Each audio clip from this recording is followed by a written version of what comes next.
Hello everyone, তোমরা সবাই কেমন আছো? আশা করছি ভালো আছো, আর আমিও খুব ভালো আছি। সেদিন ইউনিভার্সিটি করে হাফ ক্লাস করে বেরিয়ে পড়েছিলাম একটু ঘুরতে যাবো বলে।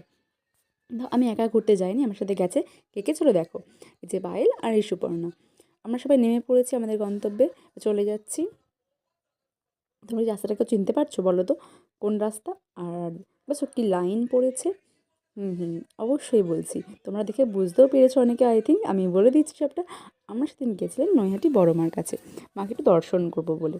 তো গিয়ে দেখি আর সেদিন ছিল শনিবার, প্রচুর লাইন। তো আর ভেতরে ঢোকা হয়নি আমাদের। তো বাইরে থেকেই মাকে একটু প্রণাম করে নিলাম। আর দেখো মন্দিরটা খুব সুন্দর সাজিয়েছে, আমার খুব ভালো লাগছিলো। আর গিয়ে মাকে একটু মন ভরে প্রণামও করে নিলাম, যেহেতু যেতে পারলাম না যেহেতু। তো বাইরে থেকে প্রণাম টনাম করে আর দেখলাম যে ভীষণ লাইন।